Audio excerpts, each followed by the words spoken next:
Estamos a fazer então análise dos principais acontecimentos e, sem dúvida, o pacote de descentralização consensualizado entre o governo, neste caso liderado por Filipe Jacinto Inhosse, e o líder da RENAM, Afonso Dhlakama, é o assunto que marca a semana política que está a findar e, por isso, portanto, o assunto de fundo do nosso programa hoje. Boa noite, Tomás. Boa noite ao Jacinto Salema. Antes vamos então olhar para os assuntos de semana com os nossos comentadores. O Jacinto Salema escolheu a abertura do ano letivo de 2018. Boa noite. Efetivamente, o ano letivo 2018 abriu na última semana. Uma vez mais, por todo o país, começou uma grande maratona. Professores, por um lado, alunos, por outro lado, corpo técnico e administrativo, por outro lado, todos procurando formar aquilo que será o homem do amanhã. Entretanto, o ano letivo, o processo de ensino em Moçambique decorre num quadro ainda muito crítico. Traria aqui 3 pequenos exemplos apenas para reflexão por parte de quem de direito. Há ainda uma grande carência de docentes até no ensino primário, de tal sorte que uma província como Inhambane apenas tem um déficit de pouco mais de 1000 professores este ano. Disso se extrai que o recurso ao segundo turno, o recurso a horas extras vai continuar a opção. Entretanto, há toda aquela demora no processo de pagamento daquilo a que os professores em situação tal têm direito, o que, obviamente, há de acabar concorrendo de uma ou de outra forma para a sua desmotivação, e isso pode afetar a própria qualidade de ensino. É bom que quem de direito tome isso a peito. Por outro lado, uma avaliação recentemente feita pelo próprio setor, comparando 2016 e 2013, chegou à conclusão de que os meninos da terceira classe estão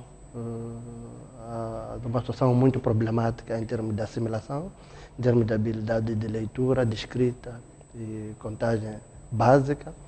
Se em 2013 apenas 6% das crianças nessa classe tinham um mínimo em termos de leitura, contagem, em 2016 apenas 4% desses meninos, ou seja, houve uma redução em 2 pontos percentuais. Isto é muito preocupante. Terceiro, é o próprio setor que efetuou esta avaliação, não uma entidade externa, é bom que se diga.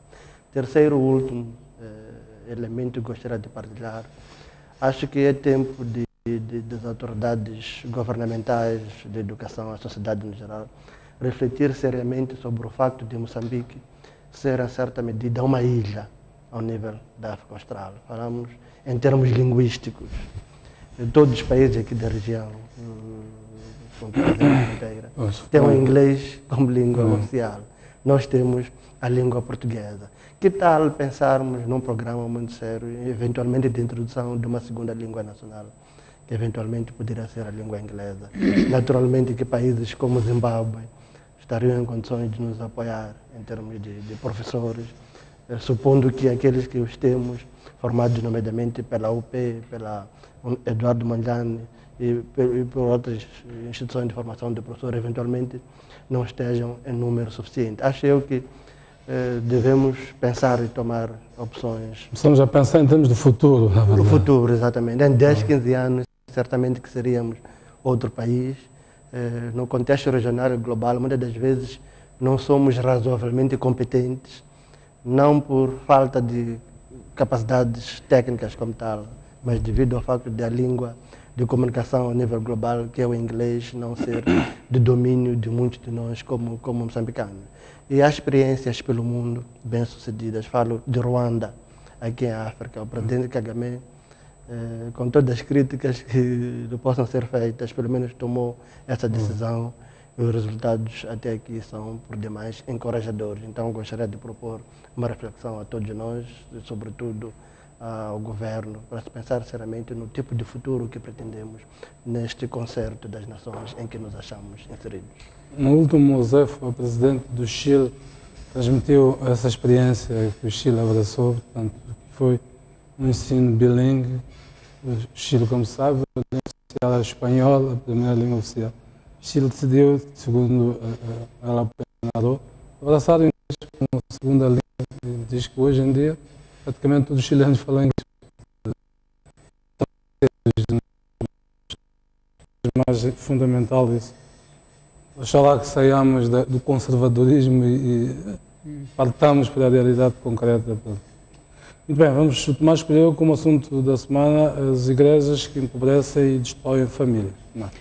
Muito boa noite. O meu tema não é necessariamente o tema da semana, mas é um tema de muitas e muitas semanas que eu hoje queria abordar, até porque já aparece na comunicação social e na voz de alguns opinion makers na nossa sociedade. A questão da proliferação de seitas religiosas e do seu impacto sobre famílias. É do conhecimento público e cada vez mais vasto de que há uma proliferação sem qualquer explicação de seitas, igrejas que assentam a sua ação sobre cobranças e extorsão sobre cidadãos.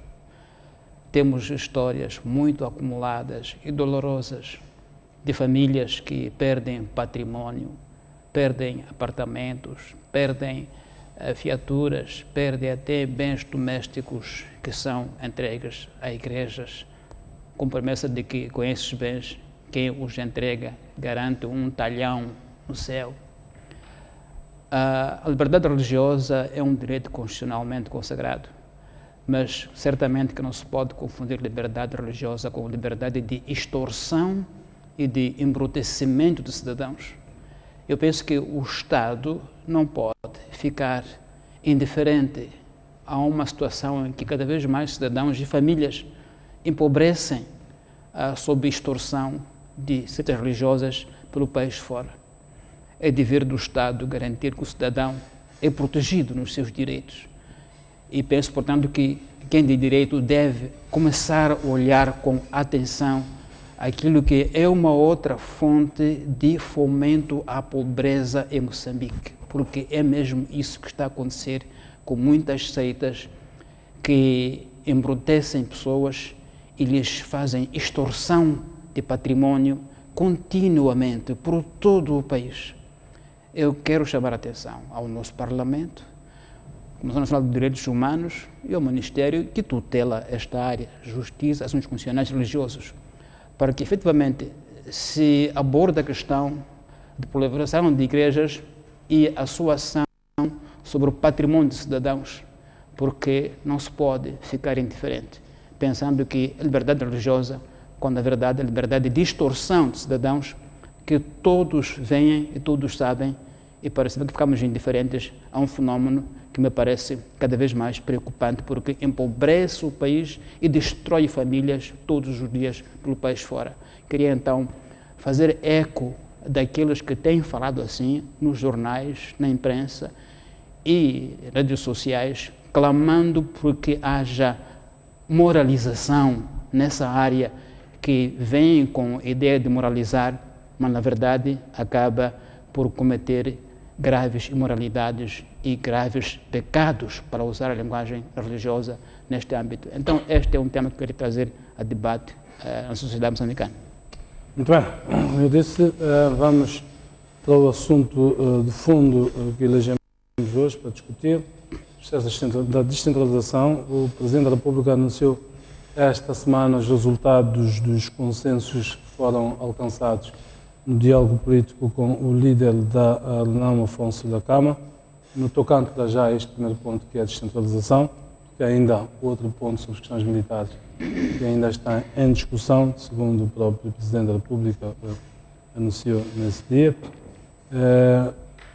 Em termos gerais, daquilo que foi acordado, vai haver uma revisão pontual da Constituição da República, revisão essa cuja proposta o Presidente anunciou então que já deu entrada na Assembleia da República na última sexta-feira, para enfim, dar andamento então a estas questões consensualizadas relativamente à descentralização. Em linhas gerais, governadores, presidentes de municípios e administradores passam a ser propostos pelo partido que tiver maioria na Assembleia Provincial, Municipal e Distrital, respectivamente, sendo que no caso de governadores no caso de governadores são propostos para serem nomeados pelo Presidente da República e administradores para serem nomeados pelo Ministro do Pelouro da Administração Estatal. Enfim, estas são as linhas gerais daquilo que o Presidente anunciou então esta semana. Temos o privilégio de algum distanciamento face aos factos, muitas opiniões já foram emitidas ao longo dos últimos dias. Os próprios intervenientes-chave, neste caso o Presidente, quer o Presidente da República, quer o Presidente da UNAM, já reagiram às reações, diria assim, quer um quer o outro, dizem que foi um acordo possível e que outras questões poderão ser corrigidas num futuro. Queria ouvir então as vossas opiniões. Tomás, começo por si. Eu queria começar por destacar aquilo que me parecem que são os objetivos políticos gerais de toda esta proposta de revisão constitucional, nomeadamente sobre a descentralização. Eu penso que com este pacote, em termos políticos, procura-se atingir um objetivo central, que é o da inclusão. É um tema recorrente, é um tema central da nossa política nacional nos últimos 15 anos, a inclusão. E neste caso, a inclusão que pode ser alargada e desenvolvida através da aplicação do princípio da proporcionalidade, que é o que vai vigorar na Constituição de órgãos de governação subnacionais, provinciais, distritais e municipais. Me parece que este é um ponto político muito importante que deve ser destacado como sendo o fim maior da descentralização, porque ao se destacar a eleição dos órgãos subnacionais, destaca-se, portanto, a participação o máximo possível dos cidadãos no processo de escolha dos seus dirigentes e, portanto, encontra-se ali uma resposta ao desafio da inclusão quando há eleições até ao distrito e obviamente, também ao nível das províncias. E os dirigentes dessas regiões saem da eleição dos respectivos órgãos legislativos, digamos assim. Então, há, no meu ponto de vista, esta ideia de inclusão através do princípio da proporcionalidade, inclusão que até satisfaz a ideia de que cidadãos também podem chegar ao poder do Estado fora da lógica partidária, se unirem como grupos de cidadãos, concorrerem às eleições nesses três níveis e nesses três níveis obtiverem maioria nas assembleias respectivas.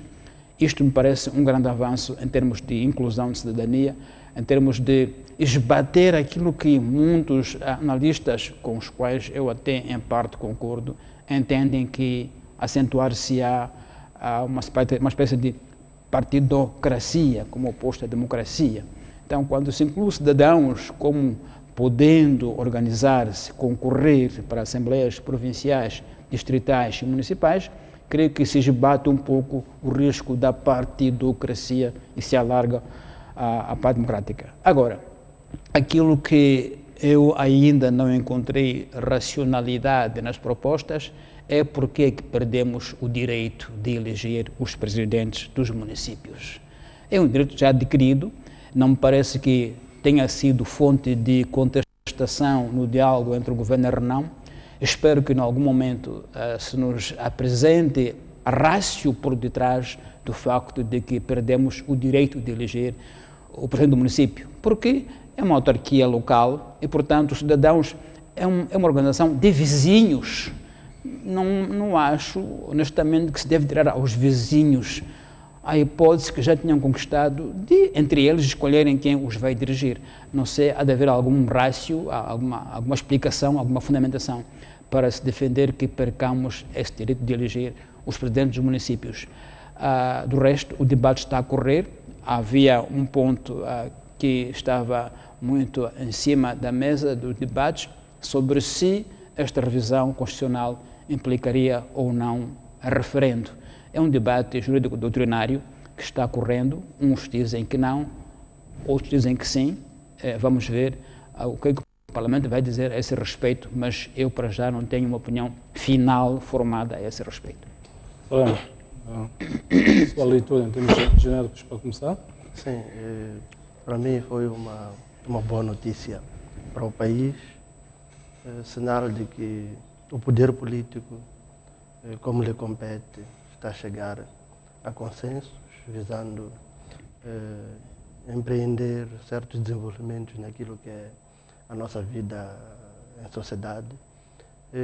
Conforme anunciou o Presidente da República, esses consensos implicam um pequeno avanço, chamemos assim, pequeno, eu acrescento, naquilo que é a descentralização em curso no país desde a assinatura do Acordo Geral de Paz em 1992 em Roma. Há que ter sempre de vista que descentralização no nosso contexto é algo muito complexo. É bom que se diga que a maior resistência a isto está dentro do próprio Partido Frelimo, está dentro dos próprios órgãos do Partido Frelimo e não na Renamo. Esse é um ponto. Por outro lado, é bom também que se tenha bem presente que descentralizar é avançar com o processo de construção do Estado moçambicano. As propostas da Renamo são apenas enquadradas nesse contexto, até porque a história recente não nos deixa mentir. Antes mesmo de ter um mês na chefia do Estado, o presidente Nyusi manteve 2 encontros com o líder da Renamo, o senhor Afonso Dhlakama. Aparentemente, segundo declarações à imprensa de ambos, havia alguns pré-acordos. Entretanto, alguns dias depois, vimos toda uma panóplia de altos quadros do Partido Frelimo desdobrarem-se pelo país, supostamente para clarificarem aquilo que não tinha sido os pré-acordos entre o Presidente da República e o líder da Renamo. De certa forma, o assunto passou por um período de monotonia, e é bom que se reconheça que não fosse a pressão militar da Renamo, talvez não estivéssemos nesse avanço. E eu, particularmente, acho que o Presidente da República há de estar a avançar por conta e risco próprios, por aquilo que ele próprio disse 2 ou 3 vezes ano passado pelas províncias.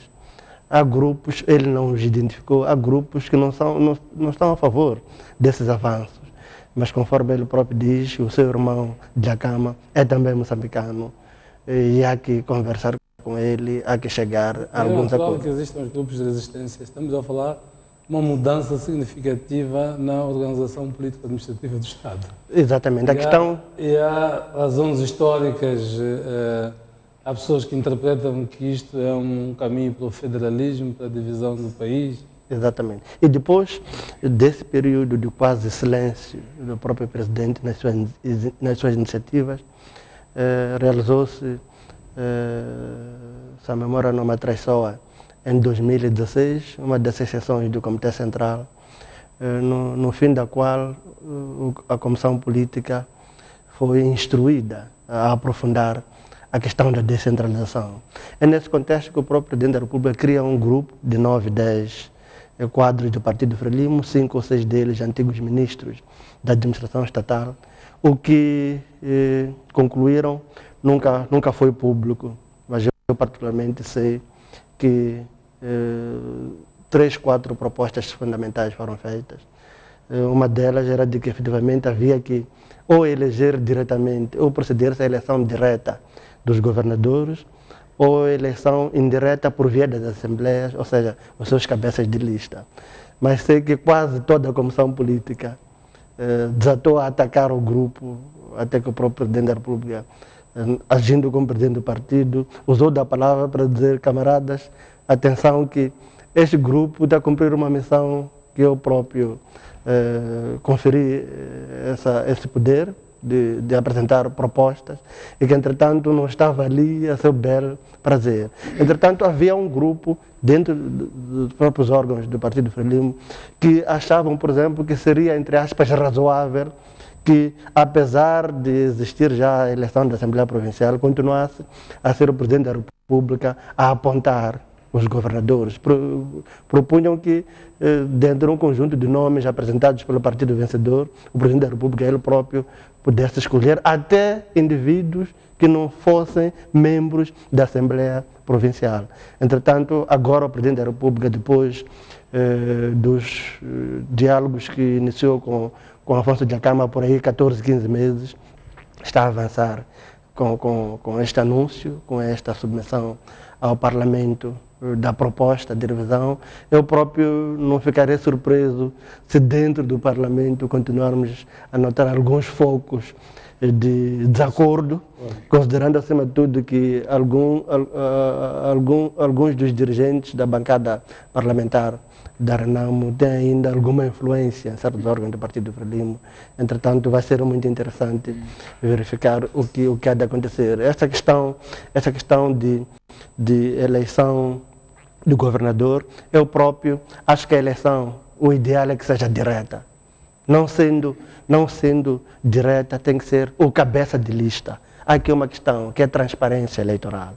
Qualquer eleitor, ao se dirigir à urna, tem que saber em que presidente da Assembleia, em que governador ou presidente do município estará a votar em se tratando de uma eleição indireta. Em nenhum momento deve ser o Presidente da República ou qualquer outro órgão a, entre aspas, interferir naquilo que é um espaço autônomo da Assembleia Provincial ou Assembleia Autárquica. O ideal, como bem disse Tomás, reitero, é que seja eleição indireta, mas em se tratando de eleição direta, bem dizendo, mas entretanto, em se tratando de eleição indireta, que seja o cabeça de lista por uma questão de transparência eleitoral e que, a partida, a própria Constituição e a própria lei cuidem de blindar essa figura para que se não ache exposta a apetites, às vezes até ilícitos de certos grupos, tanto na Renamo, como no MDM, como no próprio Partido Frelimo. Temos exemplos sobre isso. Verificamos, quanto a Renamo, a peleja que foi o seu desentendimento com Raul Domingos.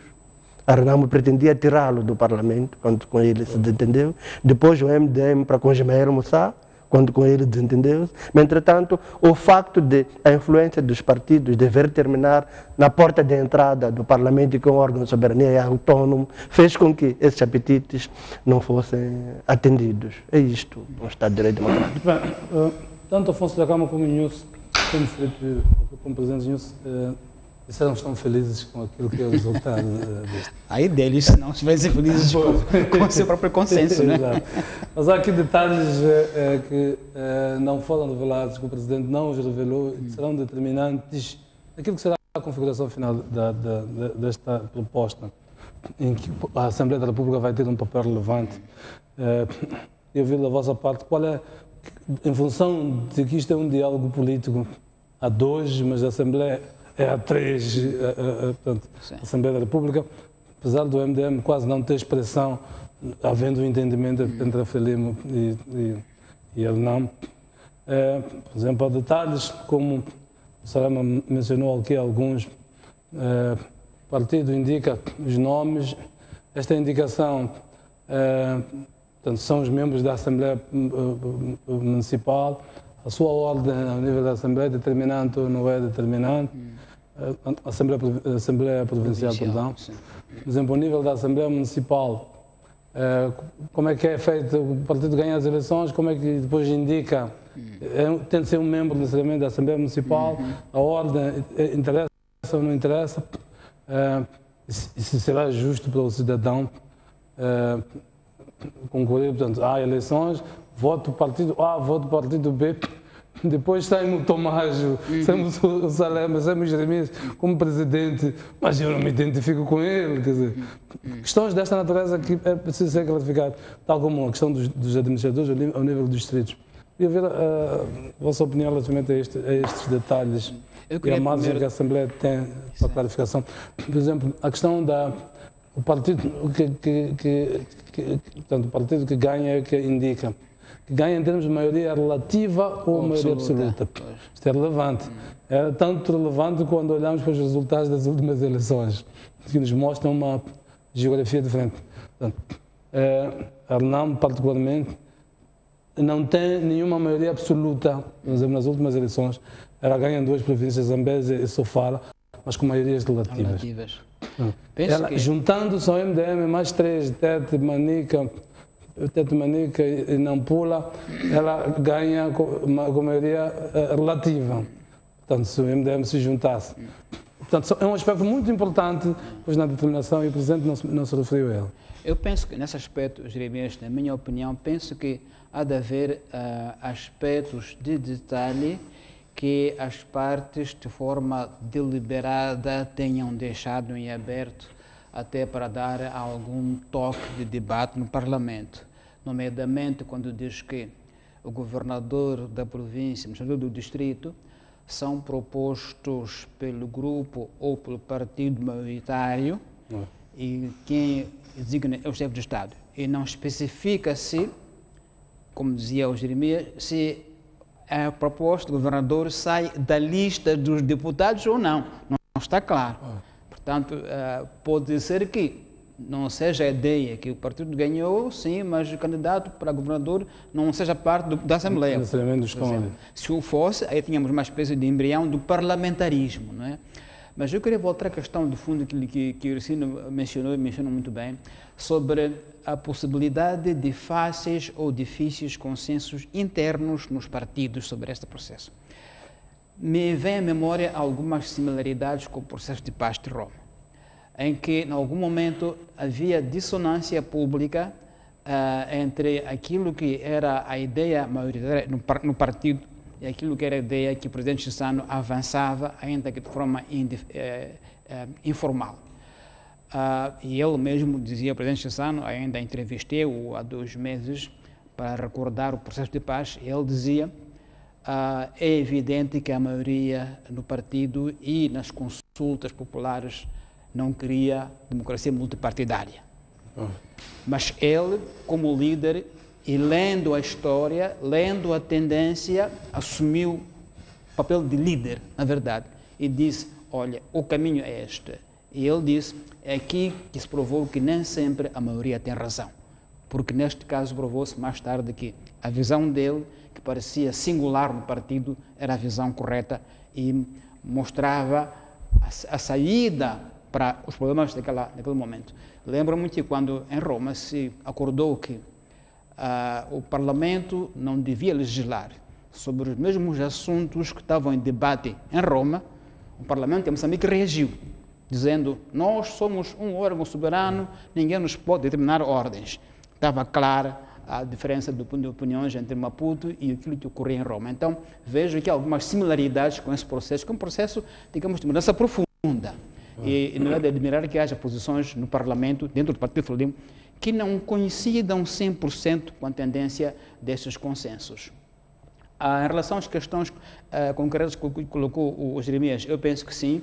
Há quem diga que a eleição do governador ou do administrador pela Assembleia desse nível traz uma vantagem, que é que a Assembleia é soberana para, a qualquer momento, perante o desempenho deficitário do governador, o demitir. Assim como o fará o administrador. Não esperará por 5 anos para manter um servidor que não responde ao programa eleitoral do partido que ganhou eleições naquele local. Esta é uma das fundamentações dos que apoiam a eleição indireta. Dizem que fica mais fácil monitorar o governador, o administrador, e, depende do seu desempenho, mantê-lo ou retirá-lo em pleno mandato dos 5 anos, o que não seria o caso se fosse eleito diretamente. Manter-se no poder, a menos que houvesse alguma hecatombe que o impedisse de exercer esse poder. De qualquer modo, também ouço com muita atenção e a voz do Irsino, quando diz, os cidadãos devem saber quem vai estar à frente do governo provincial. E a proposta, que até é muito usada na África do Sul, na África do Sul usada, é cabeça de lista. Cabeça de lista, sabe-se que é este que vai ser ele. O governador ou o administrador. Houve um debate na linha direta da RM, este sábado, sobre o assunto. Alguém dizia assim, mas sabem, este país é um país em que as pessoas têm muita ambição de poder. Se você colocar alguém com essa lista, pode desaparecer no meio da campanha, pode ser morto. E, portanto, se calhar é melhor escondê-lo a alguns e não apresentar no topo da lista. Mas isso, pronto, não se pode fazer política com este tipo de princípios, né?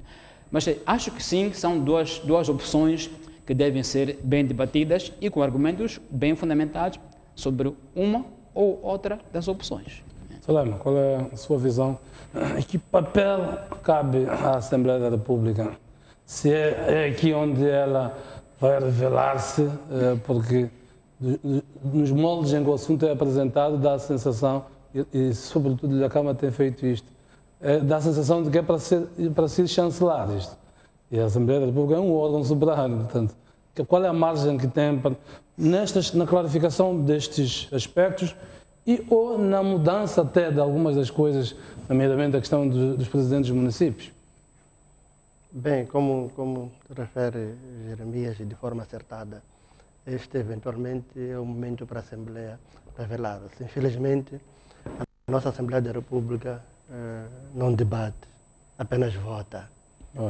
No passado já tivemos uma Assembleia que debatia, que discutia, com razões de ciência, com razões fundadas na experiência, mas agora, infelizmente, temos uma Assembleia que só vota. E como é um dos perigos desse processo todo, apesar dos seus elementos por demais positivos, é o facto de a Assembleia, com essa estrutura que tem de não debater, só votar, acabar posicionando-se como uma espécie de cartório notarial, apenas dar visto àquilo que já tiver sido politicamente acordado. Ainda que as lideranças abram espaço para debate, honestamente, não sei se há muitos deputados com capital político e científico razoável ou suficiente para discutir profundamente as questões que lhe são presentes. Permita-me, Jeremias, abrir um parênteses. Este deve ser um elemento para reflexão para os próprios partidos na constituição das suas listas. Aliás, o presidente Nunes, há 2, 3 anos, em Machazine, se a memória não me atraiçoa, numa decisão do Comitê Central, referiu-se a isto, de que é tempo do partido chamar os seus melhores quadros para os órgãos deliberativos como a Assembleia da República. É bom que isso seja efetivado. Agora, acho eu que a Assembleia deve procurar ver o que é bom para o país. Por exemplo, quanto à eleição quanto ao governador e presidente do município, eu particularmente reitero que prefiro uma eleição direta, mas não sendo direta, pelo menos que seja o cabeça de lista. Pois, daria outra vitalidade também. E a transparência eleitoral, e que aquele que é cabeça de lista, que depois é confirmado, seja blindado, tenha um conjunto de garantias para que ele próprio seja estável no processo de tomada de decisões. Por outro lado, sei do facto de um dos pontos de discussão entre os dois líderes ser o que o Tomás já referiu, assim de passagem, a questão da proporcionalidade na constituição dos órgãos diretivos dos governos provinciais, órgãos executivos, bem dizendo. Por exemplo, se numa certa província, digamos, só fala, a Renamo ganha as eleições, eu sou cabeça de lista, sendo essa a hipótese, é confirmado pela própria Assembleia, é o ideal, não por um ente estranho, governador. Se o MDM tiver 40% dos votos, significará isso, ou a Frelimo 40%, ou qualquer outra força, PIMO, Partido Trabalhista 40%, significará que será essa força a indicar 40% dos membros do governo provincial. Se um outro partido tiver 10%, ou grupo de cidadãos 10%, significa que será esse a indicar 10% dos membros do governo provincial. Não há melhor coisa em termos de inclusão. Mas aparentemente não é isto que está nesta proposta. Ou, aliás, isso não existe na proposta, pelo menos o Presidente não se referiu a isto. Como é que se forma o governo provincial e não tendo dito, nós pressupomos que é nos moldes atuais, portanto, os ministérios a nível central continuam a nomear os diretores provinciais. O que significa que há uma mudança do ponto de vista de quem é que propõe, mas em tudo o resto parece que se mantém rigorosamente igual. Bem, o presidente fez um esforço de limitar-se a um nível de princípios superficial, mas de boas fontes ligadas ao processo. Eu sei que há esse pré-acordo de se respeitar o princípio da proporcionalidade naquilo que é a Constituição dos governos, e uma boa notícia a ser isso verídico e a confirmar-se, pretende-se levar isso às próprias assembleias municipais, esse princípio da proporcionalidade, que é uma forma, na minha opinião, muito clara de efetivação da agenda de inclusão. Olhemos para 2 municípios, Matola e Nampula. Em Nampula, a Frelimo é uma minoria muito significativa, próximo de 50%.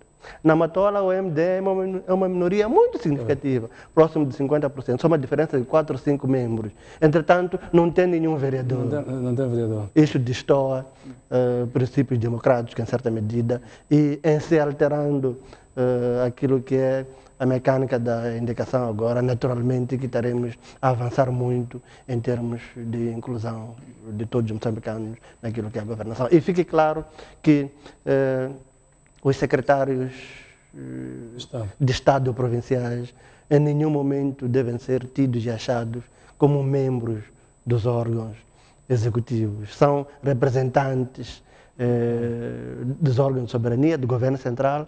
Isto é assim em vários quadrantes do mundo. O único ponto do país no qual eu particularmente acho que não se deveria pensar em algo tal é na cidade de Maputo. Porque a cidade de Maputo, o espaço territorial coincide com o espaço que é aquele de província. Então, deve ter um tratamento diferente. Aliás, o presidente Comites, o doutor Comites, quando é presidente do município, colocou isso publicamente ao presidente Gabula. Eu queria destacar a questão da proporcionalidade. Apesar de que não está explícito no acordo anunciado, eu penso que só assim valerá a pena falarmos de descentralização e de inclusão. Se efetivamente, ao nível das províncias, os partidos políticos, conforme a sua apresentação, tivessem acesso ao órgão executivo. O presidente da Renamo, respondendo sobre as críticas de que este governador não teria quaisquer poderes, ele disse, não, no nosso acordo, estou a tentar citar memória as palavras dele, o governador provincial é ele que vai indicar os diretores provinciais, ou pelo menos vai ter sobre eles poder. Como quem diz, não vai ser o ministério respectivo que os indique, mas ao nível da província. Porque esta é uma clarificação importante. Muito importante, para ver qual é o poder realmente desta figura na província. Que eventualmente, estou a tentar especular, a contrapartida para o presidente, vamos lá, para o presidente, e eu estou a colocar os dois em negociação, dizer vamos colocar um secretário de Estado, é justamente para gerar o equilíbrio face aos poderes que dão ao governador de indicar o executivo. Exatamente. Senão, para mim faz mais sentido que haja um secretário de Estado nas condições em que o governador forma a sua equipa. Porque continuando o modelo atual dos diretores provinciais anula, não faz sentido ter o secretário de Estado na província. Então, mas isto é apenas especulativo, não vi escrito em lado nenhum e o presidente não se referiu a isto. São os tais nuances que se espera que fiquem a nível da Assembleia da República. Na verdade, parece haver alguns sinais dentro da própria Frelimo, dentro da própria Renamo e dentro até do próprio MDM, que infelizmente o MDM foi excluído deste processo. Não deveria ter sido. Nem os moçambicanos deverão ter sido excluídos. Isso deveria ter sido antecedido de debates públicos à escala nacional. Não foi o caso. O MDM, a Renamo e a Frelimo coincidem numa coisa. Parece que até prova em contrário, pretendem pôr e dispor dos governadores e presidente da Assembleia. Depois, quanto a Frelimo, da experiência com Arão Nhankale na Matola, da experiência quanto a Renamo com Davis Mango na Beira, quanto da Renamo, e quando a MDM com Mahmoud Amurani, mais recentemente na Nampula. Então, há esse esforço todo, essa tendência toda, mas é bom que os partidos tenham bem presente que fora de si, são partes, é por isso são partidos. Temos o Estado, tem construção, temos o país. Exatamente, este processo todo, nota-se claramente que há aqui uma descentralização política. Mas a política, ela para ser exercida, precisa de recursos. A questão da descentralização financeira. Mais uma vez, o Presidente não se referiu a isto na sua comunicação. Tive acesso à comunicação por escrito. Não vem lá. Esta clarificação urge, porque ela é importante no processo legislativo, na criação de uma lei, do ponto de vista financeiro, da distribuição de recursos. Coloque um governador, um partido faz uma campanha, quando nós chegamos ao poder, vamos construir uma ponte, vamos construir escolas, vamos construir isso. Mas a alocação financeira é feita de cima para baixo no nosso processo, não de baixo. Embora o processo de planeamento, a nossa lei orçamental diga que o processo de planificação financeira começa distrito, vai a nível provincial, depois a nível central. Mas é apenas um processo de planificação, depois a alocação financeira é decidida a nível central. Queria ouvir as vossas opiniões. Como é que se enquadra um governo, um partido que vai fazer promessas e depois os recursos são decididos a nível central? Aí ganhou o partido B, então vou-lhes colocar menos recursos para na próxima eleição não ter acesso. Quer dizer, questões desta natureza que se vão levantar necessariamente nos próximos tempos. Eu penso que pelo pensamento lógico não, é de esperar que haja uma lei de finanças públicas que construa a base para o sistema de eleição que se é escolhido. Não se pode esperar que a Assembleia, que deve ter poder legislativo e de fiscalização do governo provincial, não tenha qualquer poder sobre as finanças provinciais, não possa, portanto, intervir em termos de orçamentação e de gestão do orçamento provincial. A lógica manda dizer isso. Não me parece que possa haver esta política ardilosa do governo central, conforme o partido que ganhou na província X, der X um monte de dinheiro para o sufocar. Quer dizer, seria uma armadilha que inaceitável, que não ia colocar o sistema sustentável. Não me parece que seja previsível esse tipo de situações. Creio que há de haver uma espécie de uma revisão de muitas leis em cascata, mesmo a lei de financiamento dos partidos políticos tem que ser revista, porque é uma lei que não prevê uma pujança partidária como aquela que se pode prever se vamos a eleições distritais. Imagino o exercício partidário que isso vai exigir para quem quer que seja que concorra, mesmo para cidadãos que concorram como grupos de cidadãos.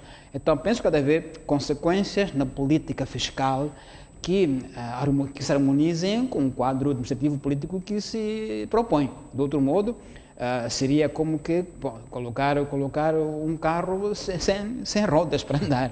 me parece que a lógica me diz isso, né? Logo disto, esta questão, porque se estabelecermos um paralelismo com os municípios têm uma margem do ponto de vista financeiro, têm um conjunto de impostos dos municípios, de taxas, melhor dizendo, que instituem taxa, a chamada, como é que chama?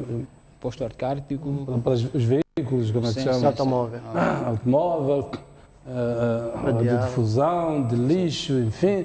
Há um conjunto de taxas que depois criam receitas. Ao nível provincial não existem isso. E como disse na comunicação o Presidente, há poderes de soberania que terão de ser exercidos a nível central. Não havendo receitas, ainda ínfimas que elas que sejam, como vemos nos municípios, os municípios têm receita. Não havendo essas receitas, essas fontes ao nível provincial, significa depender exclusivamente daquilo que é o orçamento que vem, portanto, a nível central. É isto que me estou a referir. O tipo de margem é que, portanto, eu concordo para gerir o dinheiro que já vem do nível central, fará mais sentido isso ou não? Ou um governo tem uma margem de ir buscar receitas, é aí onde vai haver o diferencial de ver quem é que consegue buscar mais receitas do que o outro. Mas queria ver a sua opinião. Sim, como bem dizia o Tomás, haverá que empreender mudanças, eventualmente até profundas, naquilo que é o quadro atual, até porque estão a ser criados órgãos que hão de mudar radicalmente aquilo que é a sua estrutura de funcionamento. Neste momento, não só eleição, mas também funcionamento. Por outro lado, poder político sem poder econômico, sem controle das contas, não é sustentável. Isso por si só pode ser fonte de conflitos. E naquele ponto que estava a abordar antes, de oportunidade para a inclusão, mesmo nas províncias que o partido A ou B seja vencedor, o partido C e D terá a oportunidade de controlar certos distritos nos quais tenha vencido. Em quase muitas províncias, talvez a exceção de Gaza, pode ser isso.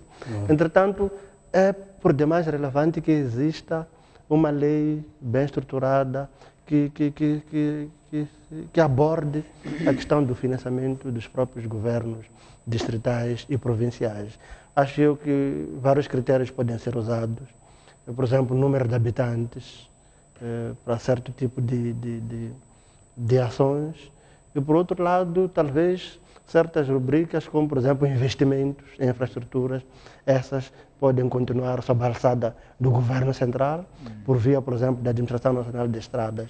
Entretanto, uma província como Nampula, com 6 milhões de habitantes, uma província como Niassa, com um pouco mais de 1 milhão, é claro que isso pode ser a partir de um critério para aquilo que é a definição do orçamento para cada província. Por outro lado, tem que haver um certo princípio progressista de aquelas províncias que elas próprias são fontes muito importantes de captação, tenham beneficiam de uma certa discriminação positiva, chamemos assim, porque é relevante que assim seja. E o exemplo da África do Sul, aqui perto, eu acho que pode nos beneficiar por demais. Naturalmente, que tal como sucede nos municípios, onde temos a figura de compensação autárquica, podemos ter também a figura de compensação provincial, chamemos assim, em que o Estado, enquanto ente unitário, apesar de reconhecer a autonomia das autarquias locais, e naturalmente que há de sê-lo também para com aquela das províncias, cuide de empreender uma agenda de inclusão e de governabilidade dos próprios territórios a partir de uma fórmula bem estruturada de distribuição daquilo que são os proventos públicos. Eu até podia chamar a colação como exemplo que se pode servir de referência a evolução que teve o que hoje se chama Fundo de Desenvolvimento Distrital. Começou com 7 milhões iguais para todos os distritos.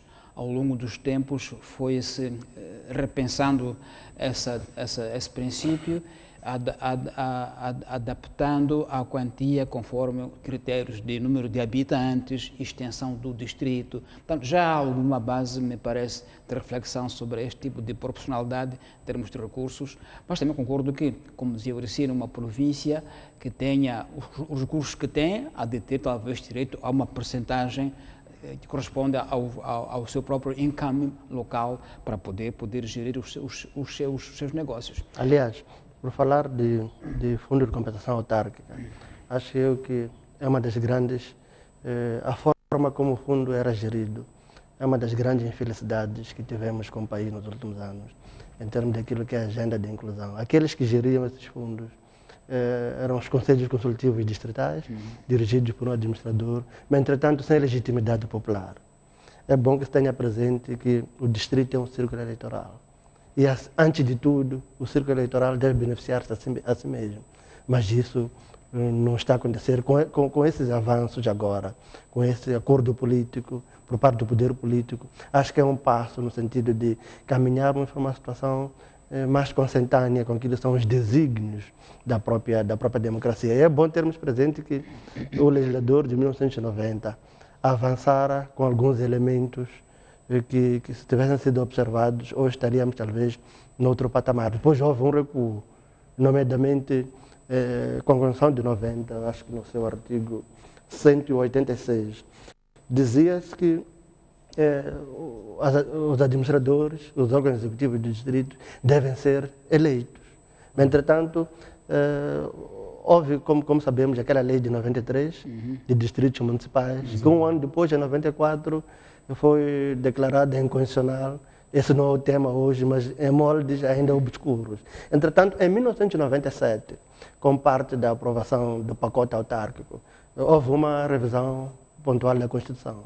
Esse artigo 186 que impunha a eleição dos administradores foi revisto e no seu lugar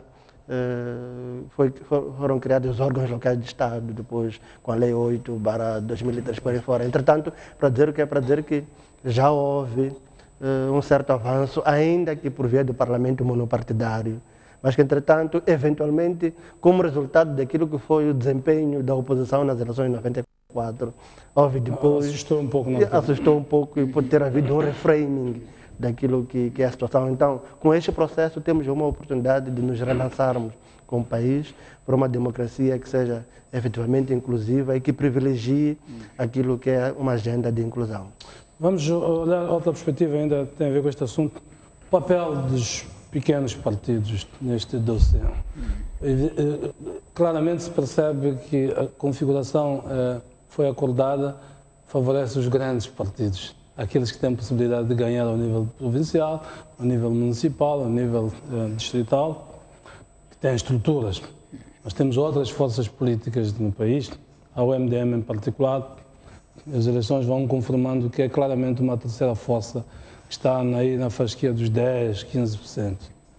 Que papel é que jogam estes partidos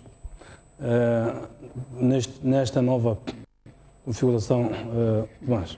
Eu penso que, na verdade, se os partidos pequenos não se fortalecerem o suficiente, corremos o risco de acabar com o bipartidarismo, fralismo, renamo, neste contexto, em que a presença de um partido político, ou o seu acesso ao Estado, que é esse o fim de um partido político, o seu acesso ao poder do Estado decorre da sua eleição em assembleias do nível respectivo. Ora, nós temos em Moçambique muitos partidos políticos. Há pouco tempo houve um encontro de partidos da oposição com uma ONG e o meu amigo Iacoub Sebino esteve lá e disse que em Moçambique existem 40 partidos da oposição. Ninguém sabe bem onde é que andam esses 40 partidos da oposição, porque não se vêem na rua. Mas se esses partidos da oposição, se não se fortificam, se não se reorganizam, o risco de desaparecer do mapa é grande. A menos que façam como outros partidos fazem em outros países, como é Portugal, há partidos que se especializam para certos níveis. Por exemplo, o nível autárquico. A autarquia é uma área de especialização. Há partidos que dizem, nós queremos nos especializar em autarquias e, portanto, queremos governar ao nível de base e vamos investir todo o nosso esforço para autarquias distritais ou municipais, porque não temos pujança, por exemplo, para ir ao Parlamento Nacional ou à Assembleia Provincial. Mas, no fundo, o ponto é que ou estes partidos pequenos realmente se robustecem e para poder ter eleitorado que os leve à Assembleia Provincial ou Distrital, ou o risco de ficarem pelo caminho é muito grande. Este é um dos riscos desse sistema, do meu ponto de vista, de alertar para que os partidos se preparem para chegar ao distrito.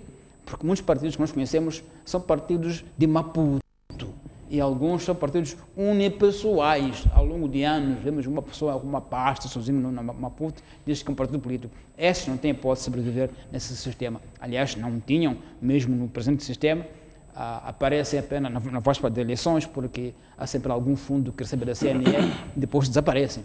Então, penso que o risco está lá, a menos que se reorganizem e tenham capacidade para concorrer ao nível provincial, distrital e municipal e tenham lugares nas assembleias, porque é ali onde a gente vê se um partido tem ou não tem. Este modelo, Tomás, é uma oportunidade para os pequenos partidos, porque o modelo anterior privilegiava era o tal do Win Tax All. Sim, exatamente. Este modelo, se tal tem, de facto, também essa vantagem ou esse potencial.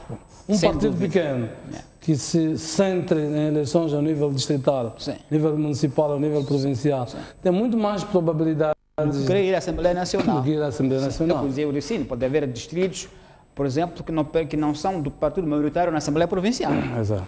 Então, tem que haver, os partidos têm que ter uma leitura de onde é que eu tenho potencial de me afirmar, se não posso ir a nível provincial, muito mais nacional. Então, talvez deve haver um distrito ou município onde eu, na minha estrutura e capacidade, possa me afirmar. De outro modo, refiro que há um risco de esses partidos perderem espaço, como aliás não têm muitos deles há muito tempo. Eu quero pegar aqui os resultados de 2014 para mostrar um pouco, se calhar, alguns dados. TET, a RENAM teve 45,34, a Frelimo teve 46,54. Nenhum deles, portanto, tem uma maioria absoluta. A Frelimo tem uma maioria relativa, 46,54. O MDM tem 5,78. Qualquer destes dois intervenientes, assumindo que a lei fala de uma maioria absoluta, para fazer governo, pode fazer governo tanto a Frelimo como a RENAM. Exatamente. Dependendo de quem se entender com o MDM.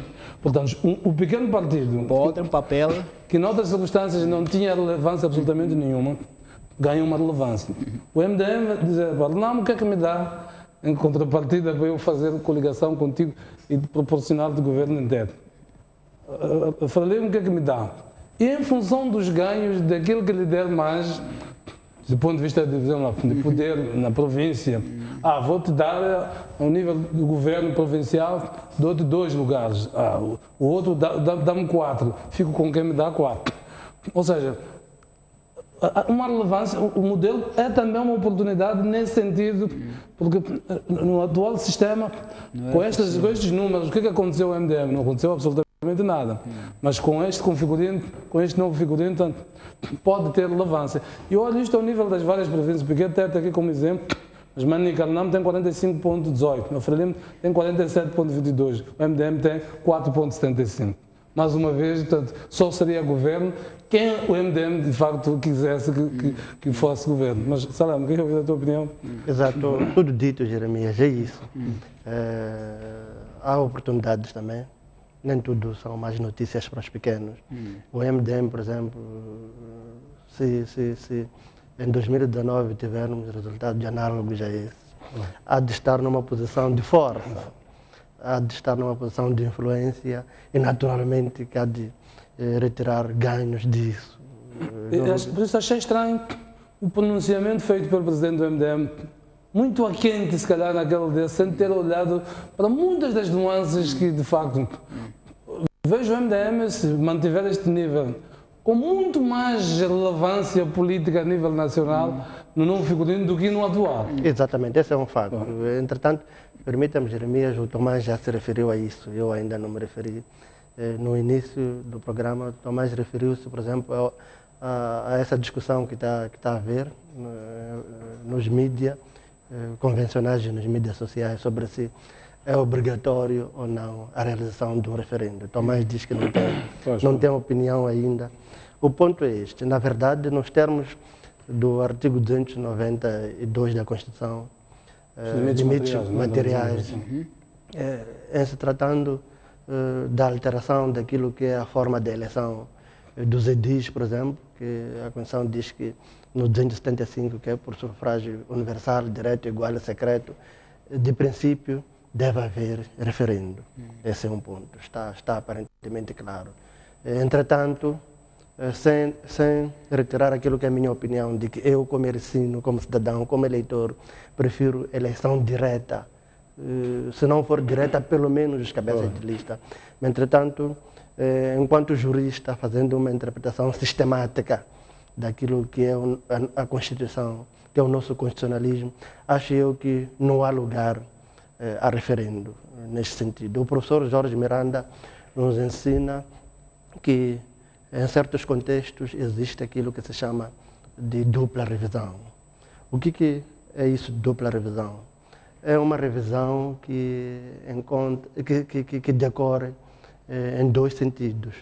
Num primeiro sentido, antes de se atacar, por exemplo, aquilo que é a proposta submetida ao Parlamento pelo Presidente da República, nos termos do número 1 do artigo 291 da Constituição, o Parlamento tem o dever de pronunciar-se através de uma emenda constitucional, sublinho, não revisão, emenda, quanto às cláusulas pétreas, essas cláusulas que de princípio são intangíveis, que estão bloqueadas pelo legislador, no sentido de permitir que esse fechamento do 292 e 275 possa ser alterado, neste caso. Antes da emenda como tal, deve haver uma revisão. E uma vez acordada a revisão, aí já se pode partir, a emenda já se pode partir para a revisão, tendo em conta que aquelas cláusulas fechadas do 292, limites materiais, e 275, que se refere à obrigatoriedade da eleição direta do edil, aí já é possível avançar-se sem que seja realizado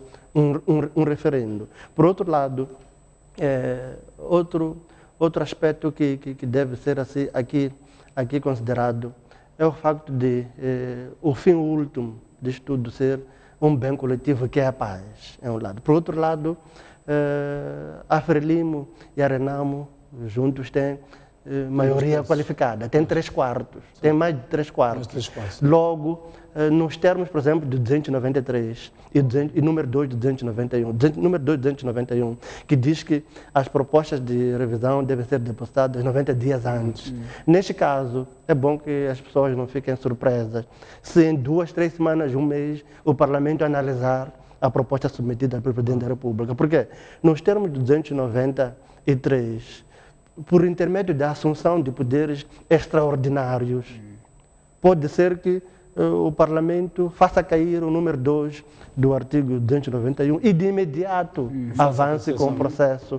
Isto é possível. Por outro lado, ainda sobre se o referendo é obrigatório ou não, defendo que, numa perspectiva sistêmica, não literal, não o é. Há que ter presente que, como bem dizia o professor Sistak, quem precisar de confirmar isto é só ler o primeiro relatório sobre governação e integridade em Moçambique, os 3 poderes de Estado, do Centro de Integridade Pública de 2008, o primeiro artigo é do professor Sistak. Ele diz que, em boa verdade, de 90 para 2004, ou de 2004 para 90, não houve necessariamente uma revisão constitucional. Houve apenas uma consolidação daquilo que é o tipo de Estado que já se fixara em 1990. Entretanto, em 1990, como sabemos, tínhamos uma Assembleia monopartidária. Sendo uma Assembleia monopartidária, não podemos dizer que tínhamos poder constituinte originário estrito sensu. Tivemos uma Assembleia ordinária que, sob o ponto de vista circunstancial, revestiu-se de poderes constituintes e procedeu à alteração da Constituição de 1975. Logo, não tendo havido Assembleia Constituinte em 1990, que é o ano que marca o sistema político que temos até hoje, com a Constituição de 2004, logo, não fazer referendo com base nessa dupla revisão não será nenhuma violação. Por quê? Porque está-se a manter a perspectiva de 1990, que é esta de a Assembleia assumir de forma circunstancial poderes extraordinários de revisão e não necessariamente uma violação como tal da Constituição. Entretanto, se atacar a proposta do Presidente de forma direta, sem esta perspectiva dupla, no sentido de primeiro se efetuar a emenda e depois a revisão, aí haverá problemas. Aliás, Portugal fez a sua primeira revisão em 1989, fez algo igual, dupla revisão. Tinha um artigo da Constituição Portuguesa de então que se referia ao princípio de não tangibilidade, inalterabilidade, é a expressão da Constituição de então, inalterabilidade das nacionalizações. Mas, entretanto, como parte daquilo que tinha sido sugerido por renomados estudiosos sobre uma agenda de promoção do desenvolvimento econômico, aquela cláusula caiu. E para cair essa cláusula, Portugal optou por esta via proposta pelo professor Jorge Miranda, de dupla revisão. Primeiro, a emenda, que ataca essas cláusulas de princípio intangíveis, e depois a revisão. E o próprio professor Jorge Miranda teve como fonte aquilo que há vários anos doutrinários alemães, romanos e italianos já tinham estudado sobre a matéria. Então, como jurista, como técnico na área, este é o meu pensamento. É possível empreender-se uma revisão sem referendo, apesar de, do ponto de vista literal, parecer que não, mas a interpretação sistêmica, sistemática, é possível sim empreender uma revisão sem referendo. Esta é a minha opinião. Discussão doutrinária que certamente uma das desvantagens deste continuar. pacote é dar asa que os cidadãos de facto voltem às leis e vejam e participem. É uma grande oportunidade de debate nacional, se calhar pode chegar mesmo ao Conselho Constitucional, em último caso. Então, parece que é uma oportunidade de os cidadãos participar no debate e dar a sua opinião sobre questões que dizem respeito à sua vida ao fim do dia, não é? Até porque, se seguir a pé da letra aquilo que a Constituição estabelece nos limites materiais, esperar depois de 90 dias, o Presidente disse que já deu entrada à proposta. Teria de se esperar até 90 maio. Dias. Portanto, em maio é que se começaria a discutir. O Parlamento poderia discutir. Depois da revisão, fazer essas leis, a alteração de um conjunto de leis, por exemplo, a lei o decreto-lei sobre os governos provinciais, a lei das assembleias provinciais, a lei eleitoral para as eleições autárquicas. Portanto, começamos a discutir isso em maio, junho, julho. Em outubro temos campanha eleitoral. Portanto, bom, talvez porque as eleições para assembleias provinciais no quadro desta lei para distritais que passou em 2024. Portanto, há tempo até lá. Exatamente. Então, resumindo, eu pelo menos em sede daquilo que é o meu entendimento jurídico em termos de interpretação sistemática, não ficaria surpreso se não se esperar 90 dias, nos termos do 293, no qual está prevista a figura da assunção de poderes extraordinários. A Renamo e a Frelimo juntos têm 3/4, têm maioria qualificada, logo pode-se avançar com isso. E se avançam com isso, cai logo o número 2 de 291. E com isso também, tendo em conta aquilo que é o nascimento do atual sistema em 1990, que não foi poder constituinte originário, logo a obrigatoriedade de referendo, avançando com uma revisão dupla, pode também não ser necessária. Os órgãos eleitorais certamente vão agradecer esta interpretação, espero que ela prevaleça, porque irão começar a ser as eleições. Disse que o prazo ideal para organizar as eleições intercalares em Nampula era, no mínimo, ter 4 meses a organizar o processo. Teve que fazê-lo em 2 meses, praticamente, e eleições à escala nacional, as eleições autárquicas, portanto, seria muito mais tempo necessário para realizar essas eleições. E com um processo legislativo que começasse em maio, junho, seria extremamente complicado para pôr a máquina fazer a revisão das leis, e sabemos quão problemático era ver as leis eleitorais neste país, e depois ainda há um licenciamento de leis que tem que arrancar agora no dia 1 de março, portanto seria muito problemático precisamente isso.